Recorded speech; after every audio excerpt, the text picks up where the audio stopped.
This is Tom Tolles. You're listening to WithoutYourHead.com. And you're doing it without your head. Think about it. Oh, wait, you can't. You don't have a head. Oh, man, I went too far again. Welcome to the Station of Decapitation Without Your Head. I'm Nasty Neal, and I'm joined by Eric Troop, the director of Deadly Famous, which is available this month on video on demand. How you doing? It's been a rough day, but I'm getting through it. Yeah.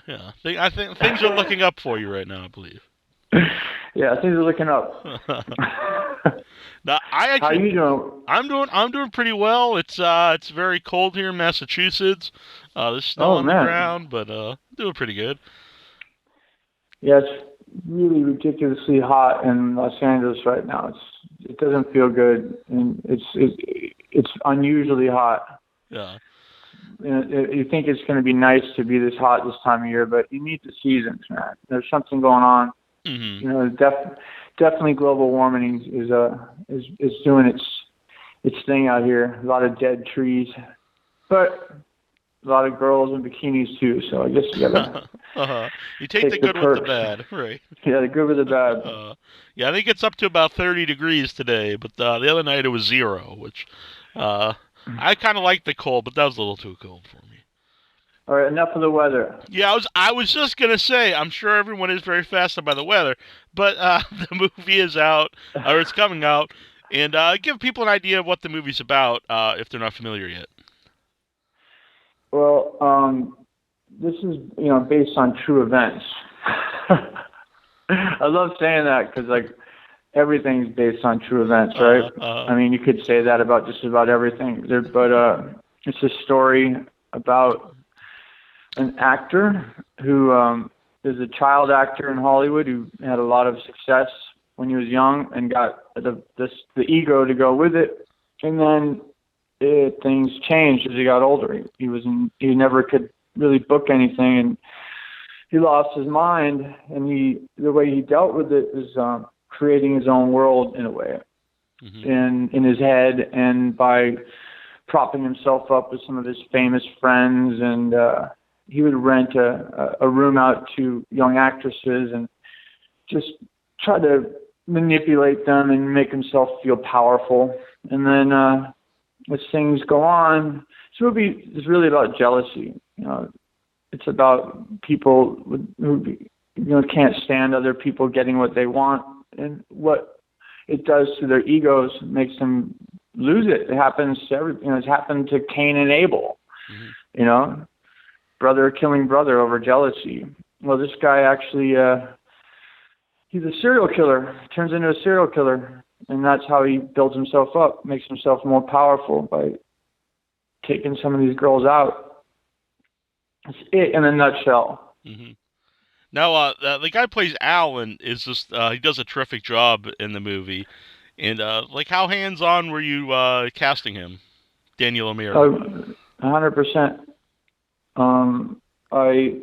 We had a lot of great actors try out for that role, and it was incredible. And he's somebody who I had met through a friend, and he's an English actor. And he sent, I'd met him before he was visiting, and he said he really wanted to do it. And I wasn't sure about him at first because he seemed a little not menacing, just by meeting him, and polite. And then he sent us a video audition, and it just held up the whole time. There was this guy named Scott Lee, who was an actor who was the star of a movie called Freeway Killer. Yeah, a few years ago I had him on the show because I saw Freeway Killer and I liked it so much, and I asked him to come on because I thought he was great in that movie. He was a fantastic actor, and he was it was between him and Daniel, and I guess we went with Daniel for a couple of reasons. One was that we liked Jackie, and Jackie kind of was a good match for Daniel, and the woman, it just kind of worked like that. It would have been a very different movie with Scott Lee, and Daniel was more like he was like De Niro in Taxi Driver. He had that sort of that gravitas, and I really liked how Jim and I have a co-director and a co-writer on this. I don't know if you know that, Jim Lane. Yeah. But we really like how Daniel was able to play with words, how he would speak them, and he would use the sound of the words, and he would hear me because I'm a musician, and you know the words were like a song in a way. Mm-hmm. Does that sound pretentious? It's actually funny you brought up Taxi Driver, though, because I did write that in my notes while I was watching the movie. The character actually kind of reminded me of Taxi Driver and some other movies, like actually the remake of Maniac. But Taxi Driver, you know, it's like a guy doesn't necessarily fit in and kind of sees himself above everybody else. And I always find that kind of interesting.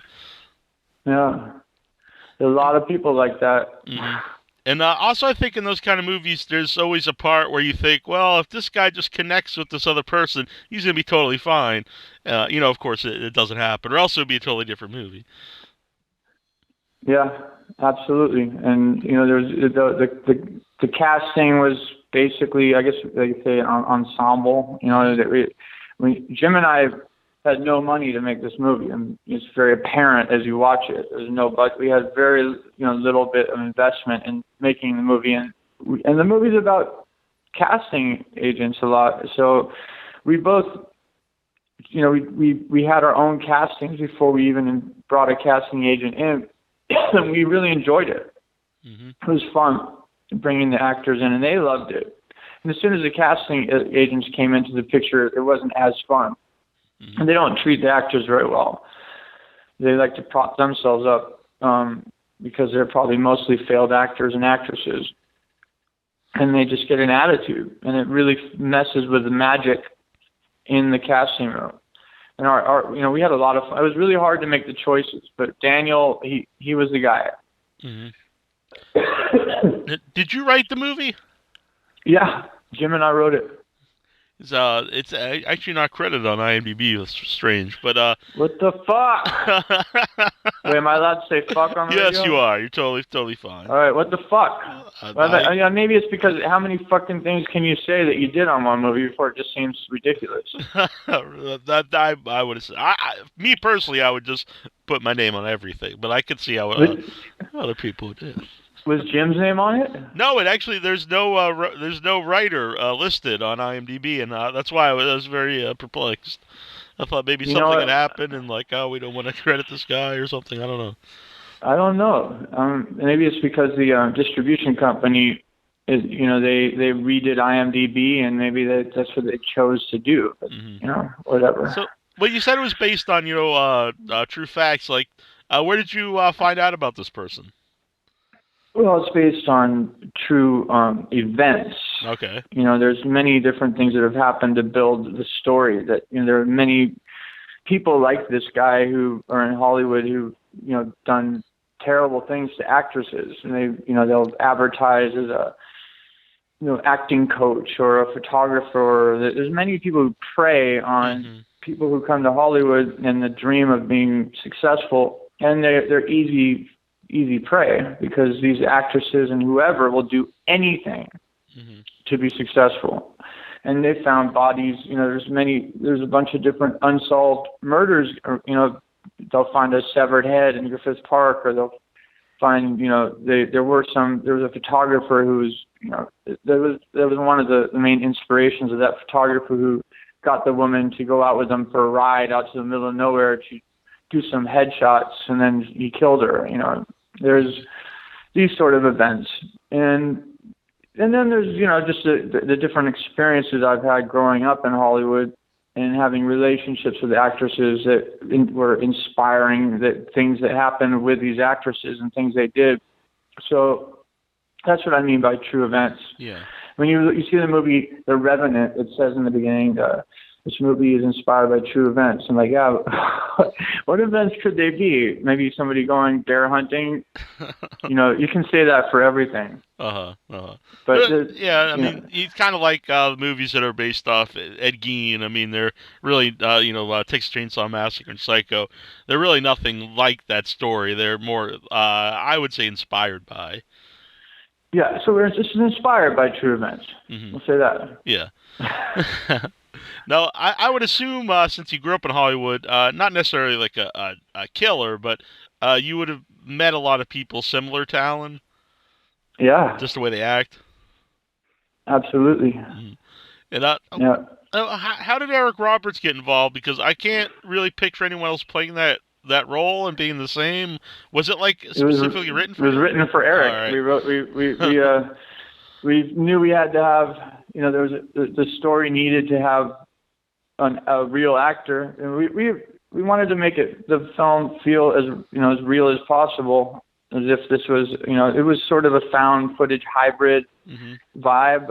Not really found footage, but we wanted the audience to be able to suspend disbelief and get involved in the movie. So we wanted an actor that would fit, somebody who was kind of creepy and who was into drugs and who wouldn't be above hanging out with this creepy actor just to go out and get hookers and do coke. And Eric, we thought, yeah, he's perfect, Is that how you pitched it to Eric? You were like, we need a guy.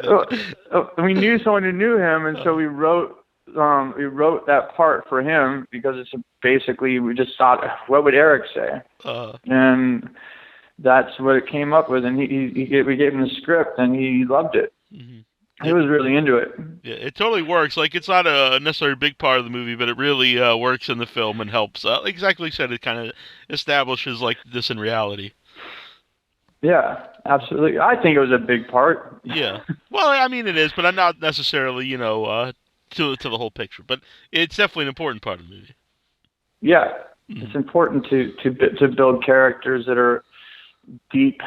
I think that's the problem with a lot of movies, is that characters are not consistent, and to be able to suspend disbelief. We all love stories. It has to be told right. And a lot of movies fall short, and I'm really glad that you had that experience with it. It makes me happy. And another thing was, I use that phrase a lot, suspension of disbelief, and sometimes in the quote-unquote, found footage movies, like, there'll be no reason why there's a camera there, and it kind of, honestly, I think it takes you out of it.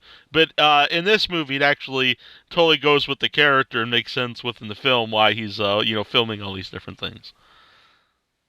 Thank you. So that definitely, and there's not a lot of shaky cam, which I'm happy with. I wouldn't do the shaky cam because I have a problem with it. I get nauseous. I get sick on a surfboard. I didn't want to watch my own movie, and I hate going to movies where you get. I feel like when I saw The Witch Project, I couldn't even watch the movie because I felt like I wanted to throw up because of shaky camera. Yeah. So we didn't want to do that. We wanted you to forget that it was a found footage style as soon as possible. And I don't know. Did you have that experience? Did you forget about that and just get into the movie? Yeah, definitely. Because I'm not really a big fan of found footage, and I actually hate shaky cam. We went to a press screening of a movie. I won't say the movie. And I just wrote in my notes on the whole page, no more. Never see a shaky cam again, but because I can't stand it. But yeah, I totally forgot that's what it was. I also was thinking about some of my. I did a lot of research, and one of the reasons why we did the movie the way we did is because we wanted to write a film that we could do for not a lot of money, and if we kept it in a certain box that we constructed, then we could do that. We also could leave the box if it made sense, which we did. We took it out of the box and we went on it. We'd get out and be out looking around Los Angeles and driving around in the car or whatever. But a lot of it was kind of a Kubrick sort of shots that were set up. Or this movie, Japanese horror film called Audition, which I really liked because of these long, strange shots, that just play with your imagination. And we had some good people working with us, and we tried to be creative with our shots. Yeah, definitely. And the movie opens up, and it's pretty brutal right at the beginning. So you what you're up for, in the movie.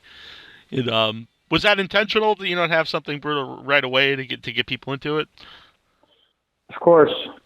Because this is not your normal movie, like your normal American movie or just movie period. Like a lot of people would think that it takes a little long for the next real kill to happen in a horror film, but it's more like a Alfred Hitchcock movie or something, you know, where it plays more with your imagination than with what you really see. Mm-hmm. And so for the audience to be invested, we needed to get your attention and let you know that this guy meant business right from the beginning. And so it keeps you on the edge of your seat because you're like, you know, something's going to happen because you knew that right from the beginning. So you signed on for this ride. Mm-hmm. Was there any particular scene that was hardest to film, even maybe for the actors? You know, there's the one scene where the woman is the casting agent. I don't want to ruin this movie. Yeah, I don't want to let people in on things that happen. But there was a scene where the woman is hung, and she was amazing. It was a difficult scene because we didn't have very much of a budget. We did have a stunt guy there, and we thought we had really killed her. And she was that good, and and it was all of the scenes were done in one take, you know, as if it was a play. Mm-hmm. And that took a long time. We cut these scenes way down. The whole movie was about 2.5 hours long. We got it down to 90 minutes. But there's a lot that you didn't see, and everybody was really moved by that. It was intense. Mm-hmm. Is that around like I said, I don't want to give too much away the movie, but what a pickaxe like scene. I'll just call it that. The what? There's for me one of the weirdest scenes is and I like I said I don't want to give away the movie, but I'll just call it. He says, "What a pickaxe like." Yeah, that's the scene. Yeah. Yeah. That was excellent. Because that scene was like, I don't know. There's this Japanese art of Buto, which is like it's a movement art, human movement art, and of course Alan would be into something like that. So he paints himself up all in white paint, which these Buto guys do, and they just become otherworldly beings. And he's a very pretentious guy, Alan. It's perfect for him. What are some movies that inspire? Did any other movies inspire this film besides the real different people you've met? Yeah, I mean, what I was looking for was a feeling of helplessness for the audience, because we didn't have this movie. You don't see that much gore for a horror film, but what I've seen from the reaction of people who watch it is that they're horrified. Mm-hmm. In a way that they didn't expect to be, because we do something different to you psychologically. And I looked at movies like the first Human Centipede, which I thought was amazing because nobody broke character. Everybody took themselves 100% seriously when they did that movie. Mm-hmm. And it was fucking horrifying. And you, as an audience member, you couldn't. It was like the filmmakers did something really bad to you by making you watch it, and that's what's horrible about it. Yeah, and Dieter Laser in that is just absolutely amazing. Yeah, the actors are great. All the people who played the victims were amazing. Yeah, I mean, and I saw like the movie Audition. This Japanese horror film was a very similar vibe. Some things you see in that you just can't ever forget about it. And then of course, I loved, The Shining and Taxi Driver. There's a lot of things that influence this movie. Mm-hmm. Yeah, it's a lot of comedy, believe it or not. Yeah, it's a funny movie. I'm a dark dude, so yeah, I definitely I get the comedy in it, and that's interesting. You said Human Centipede, because I'm a huge fan of Human Centipede, and I always tell people, really, it's not a graphic film, and people get like sick watching it, but they really don't show you anything. In part 2, they show you everything, but in Human Centipede, it's really all in your head, and so I think that's a really good comparison. All right, I'm winning. You are winning, yes. That was me giving you a pat on the back. Now, have you screened the movies at like festivals? Nope. Maybe we might, but it's just the festival scene it's a racket. You know, I think it's good for my ego, and I would like to do that just to see it in front of an audience. Mm-hmm. You know, I've seen it in front of some audiences, and it's really fun to be a filmmaker and see a theater full of people reacting to what you wrote mm-hmm. or directed. But you know, that's another system that's set up to prey upon people's hopes and dreams, and it's doing very well. You know, there's a lot of money to be made, and it's not. I didn't really have the time to do it, and neither did Jim. You know, we both have a lot going on in our lives, and we're not. You know, we don't have the time to go out and devote to the film festivals. We really wanted to be pragmatic about this film, but maybe we should. What do you think? Yeah, I mean, I think there's pluses and minuses. Actually, we just said, which is interesting because I interview a lot of independent, filmmakers, a lot of young makers, and they say that it's expensive, the film festivals, because you have to pay to have your movie submitted, which I wasn't aware of, till recently. And so I guess, you have to take that into account. But it does get the movie out there. And then you have to go, and you have to set up your infrastructure, and you have to be there, and you have to, it's a lot of work. Yeah. It takes not just a day, and you have to travel, and, we put a lot of money into the movie, mm-hmm. and we have to pay our bills here back home. Mm-hmm. It's a hard, I don't know. I want to do it, damn it. What would be a film festival you think this movie would get into? See, I'm not. I do a lot of movie conventions, but I'm not familiar with a lot of the film festivals. So I'm not. But there's probably, I would assume, a lot of them out in your area on the West Coast. Like which festival can you drink at while you're watching the movie? that would always be a plus. If you could sit and have a nice whiskey while you're drinking this movie, and maybe smoke some. Whatever, that's the festival I want to go to. Yeah, I do know when I was out in L.A., you could smell that pretty much everywhere you went. So it's a lot different here in Massachusetts. But yeah, how's this interview going, man? Is it good? I think it's good. Are you enjoying it? It's great. All right, excellent. That's all, man. As long as we amuse ourselves is the main thing. Yeah. Yeah. Now, I also thought there was a little tip of the hat to Dexter, because you have a person wrapped up in the I don't want to say Saran wrap, but whatever it is. It wasn't really a tip of the hat, but it just happened to be something that happened. Mm-hmm. It's a cheap way to kill somebody. Mm-hmm. I don't think Dexter had triple D's hanging out on the table either. No, he did not. And one of our investor, our main investor in the film, was that was a stipulation, is that we would put his favorite actress in the movie, and that's her. Oh, okay. And she was great for that role. Mm-hmm. I mean, I don't know. I like that.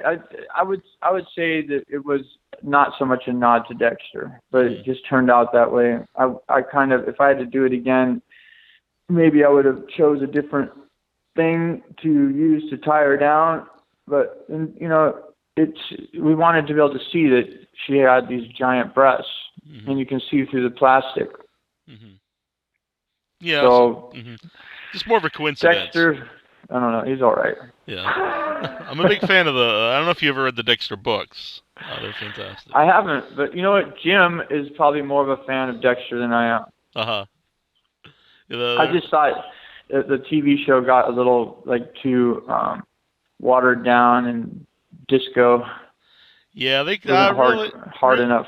Really, after the Trinity Killer, they really probably should have just ended the show. I think it was season 4. I don't understand why James Remar had to be in it so much. I got sick of James Remar. Oh, who's that? I know the name. The dad, the ghost of his dad. Oh, see, I really like that character, especially in the book. In the book, he's a lot darker because you don't really know if he set Dexter off because he knew he was he would be a serial killer, or if he made him into a serial killer to kill the bad guys that get away. Which it's a lot more vague in the book. Is Dexter, in your opinion, a superhero? A serial killer superhero? I guess you could say, especially in the show, because he's untouchable pretty much. Yeah, he is. He's like a superhero. I got to go see Deadpool. I haven't seen that yet. I haven't either. I see it just all over Facebook. Everyone's just praising it. Well, I think that Deadly Famous is a lot more, edgy than Dexter could ever want to be. But it's not as pop. Mm-hmm. No, I 100% agree with that. And like we're the Sex Pistols, and that's Beyonce as far as serial killer things go. What are some of your favorite serial killer films? I liked is it Man Bites Dog? Mm-hmm. It's that French film. That was something that was pretty amazing.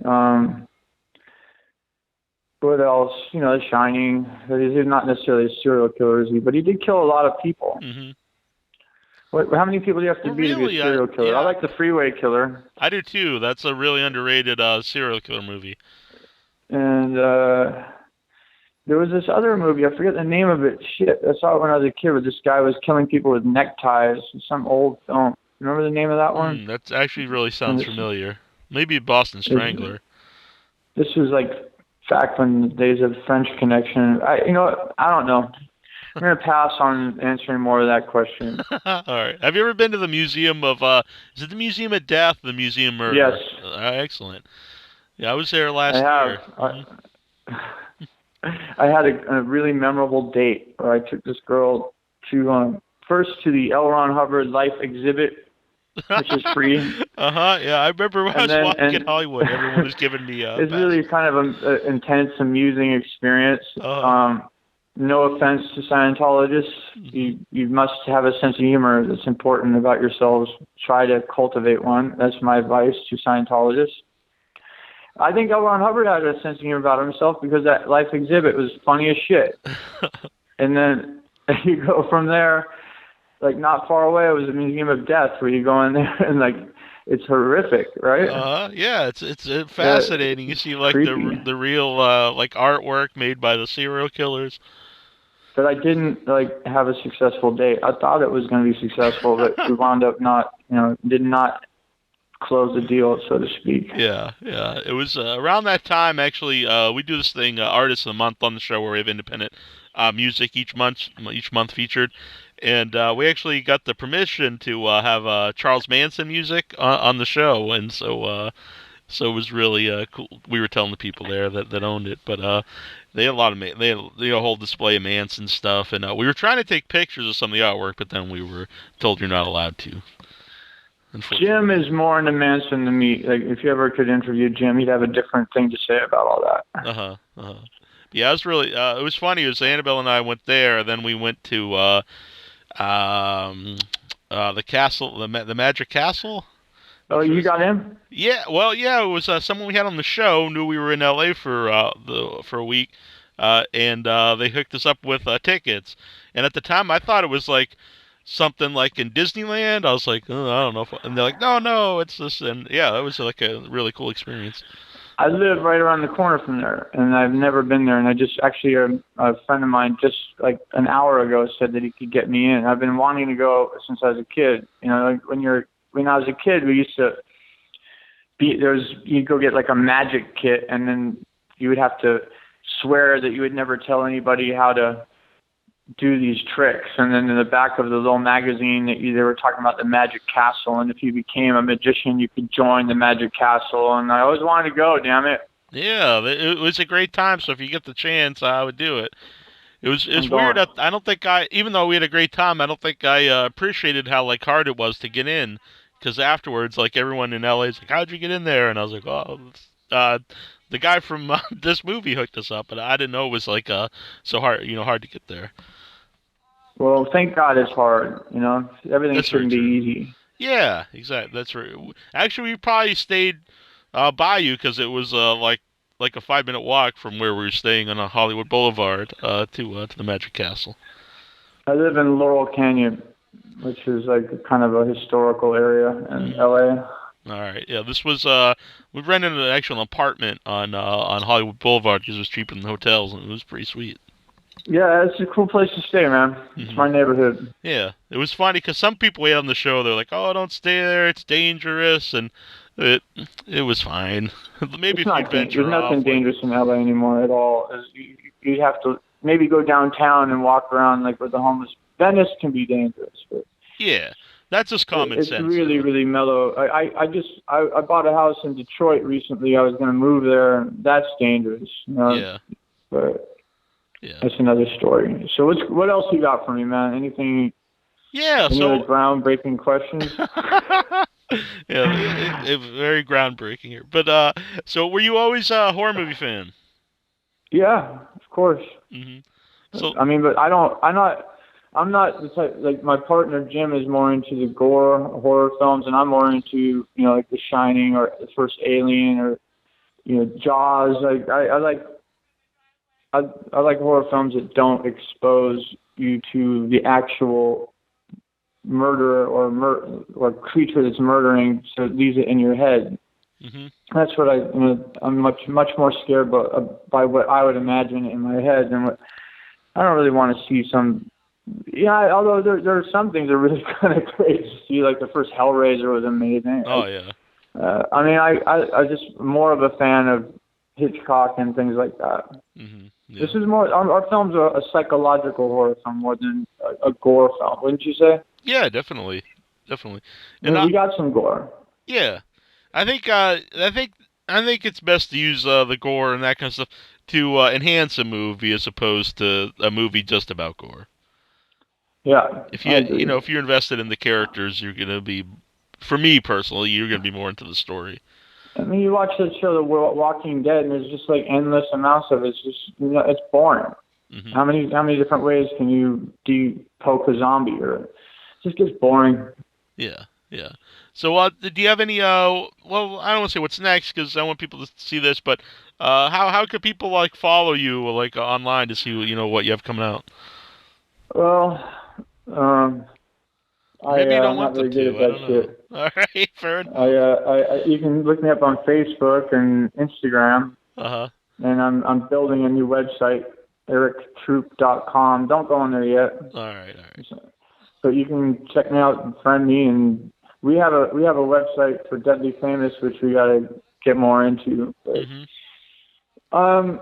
I got a lot of stuff coming up. A lot of stuff. I'm working on something with this guy who's the voice of one of the Mutant Ninja Turtles and the voice of Beast Boy, and we've been working on something called Super Space Fighters, which is a animated TV series. Really? And Jim and I are both working on a TV show kind of about punk rock. Mhm. Jim and I have played in the same punk band together since 1981. Really? We still play in the same band called Kilroy. So, I mean, there's a lot. I guess that's all I have to say about that. Yeah. I wish I was better at self-promotion. Uh-huh. I guess I should learn to be. Yeah. No, I'd be happy to play some Kilroy on the show at some point if you'd be cool with it. Go play it. Yeah. If you need me to sign something? Nah, I'll just keep this as proof. It'll be fine. You're totally welcome to play Kilroy. All right, There's awesome. a lot of it out there. Yeah, because on the weekends I recommend Die Motherfucker. All right, excellent. Because on the weekends I do punk. We do punk rock Saturday night a lot, and or horror punk, and because there's so many horror punk bands out there, and even if you're not horror, you made the horror movie, so it'll fit in. Oh yeah, have you listened to Kilroy yet? I have not. You're gonna be happy. You're gonna be so happy. I definitely should. I do want to ask, co-directing and co-writing. How does that work? Like, do you guys ever butt heads, or you guys just like? Is it just like there's chemistry there and it works? Well, the thing is that with Jim and I, we've known each other and we've been working. We first started working together in 1981 on a cartoon strip for Flipside magazine. It's an old punk rock fanzine. So we've been playing and writing music together before we started to write this movie for a long time. We don't have egos, and we're both. I respect his talent, and he respects mine. So we don't butt heads. We thought, like, he'll say, no, and I'll go, okay, what about this? You know, and if I really like something, I go, like, hey, you know, maybe you should think about that. I mean, he'll listen to me. But that's pretty fucking rare. Yeah. I've worked with lots of people, and that does not happen that often. You work with, you know, it's really hard to work with a lot of people. You have to really respect the person that you're writing with and believe they have talent. And at least, like, that helps. So that's all I have to say about that. Yeah, well, that's very cool. Well, I hope everyone checks out Deadly Famous. It's out this month on video on demand, and video on demand itself. How important is that to independent filmmaker, and what are your thoughts on it? It's the only thing that we could be doing. You know, you can't see this movie in a theater. There are no, you know, there's only like 4 movies in movie theaters, you know. Yeah. And so it's completely important. And video on demand is what I rarely even go to movie theaters anymore. I just watch it on demand. So it's the only way. Cool. It's 100% important, and it equalizes the playing field in a way. No, what do you mean by that? I mean that you know that although it's not the easiest thing to get your film distributed, but once it's out there, like we're in that position where now it's out there. And who's going to see it? We don't have a lot of money for PR or anything, but we have a chance. And if if people start talking about it, and if we can start getting people to get excited about it or understand how sick a movie this is, and they have to see it because it really is something they shouldn't miss, then it'll spread, and all of a sudden we have, you know, a career. We can make another movie. Yeah. That's very cool. Well, I appreciate you coming on tonight, and I hope everyone checks out Deadly Famous. Yeah, it's a good thing to watch when it's all snowy outside. Just cuddle up and get sick. Exactly. Thanks for having me on. Yeah, no problem. This is Tom Noonan. You're listening to Without Your Head.